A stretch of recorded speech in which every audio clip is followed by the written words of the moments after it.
ব্যস্ত থাকি না? সম্পদে যাকাত দেই, বলেন সম্পদে যাকাত দেই।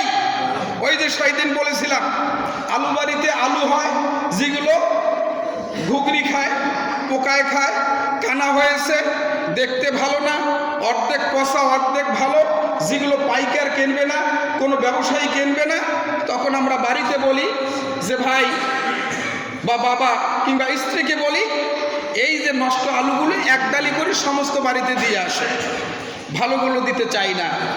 এরকম লোক আমাদের সমাজে অন্তত নাই, কি বলেন? আছে আছে আছে। তাহলে সম্পদে বরকত হবে কি করে ভাই? সম্পদে বরকত হবে কি করে?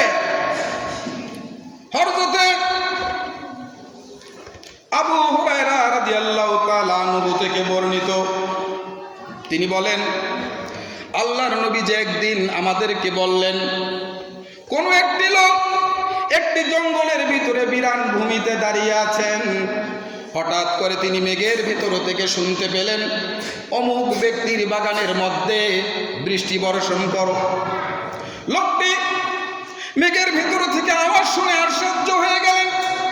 তিনি মনে মনে ভাবলেন এই লোকটাকে কে এমন সৌভাগ্যবান ব্যক্তি যার কথা আকাশে মেঘের ভিতর থেকে উচ্চারিত হয়, যার জমিতে পানি দেওয়ার জন্য মেঘকে অর্ডার করা হয়।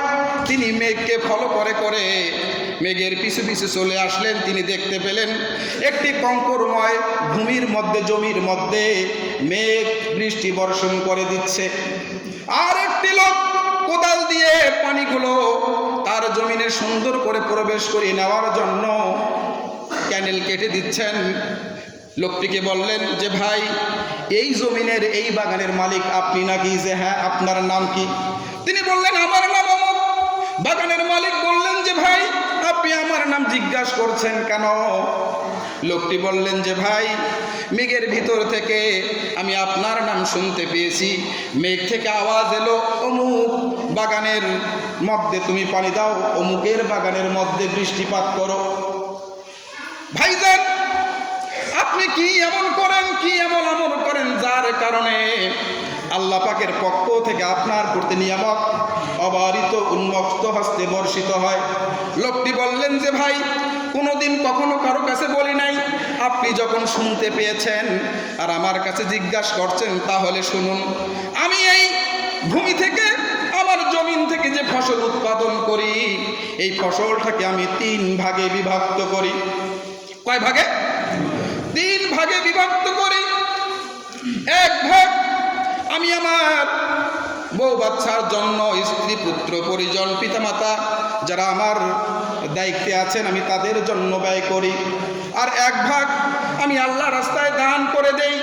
আর 1 ভাগ আমি পরবর্তী যে এই ফসল ফলাবো, জমিনের মধ্যে খরচ করব, সেই ফসল ফলানোর জন্য আমি 1 ভাগ রেখে দেই। সুবহানাল্লাহ বলে। জমির ফসল কয় ভাগ করে ভাই? 3 ভাগ। 1 ভাগ তার নিজের জন্য, তার স্ত্রী পুত্র পরিজনের জন্য, পিতামাতার জন্য। আর 1 ভাগ আল্লাহ রাস্তায় তিনি খরচ করেন। আর 1 ভাগ রেখে দেন পরবর্তী মৌসুমে এই জমিনে ফসল উৎপাদন করার জন্য যে খরচ হবে সেই খরচটা তিনি রেখে দেন। বলেন সুবহানাল্লাহ। তাহলে আপনি যদি আল্লাহর হয়ে যান, আল্লাহ আপনার হয়ে যায় না? এই হাদিস থেকে আমরা জানতে পারলাম কিনা? এলে কি গল্প নাকি? গল্প? এলো গল্প নয় ভাই, এলো আল্লাহ রসুলের বাণী, কিতাবের কথা। কাজেই আপনি ঠিক মতন যাকাত দেবেন না, জমির ওসর দেবেন না, আর আপনার ফসলে ক্ষতি হবে না, এটা আপনি চিন্তা করেন কিভাবে? এজন্য যাকাত যে ব্যক্তি দেয় তার সম্পদ বাড়ে যায়, তার সম্পদ কখনো কমে না। দান এবং সাদাকা যারা করে তার সম্পদের প্রতি হেফাজতকারী কেউ হয়ে যান আল্লাহ পাক রব্বুল আলামিন। এজন্য আমাদেরকে দান করতে হবে, সাদাকা করতে হবে, মানুষের পাশে দাঁড়াতে হবে। বুঝতে পেরেছে?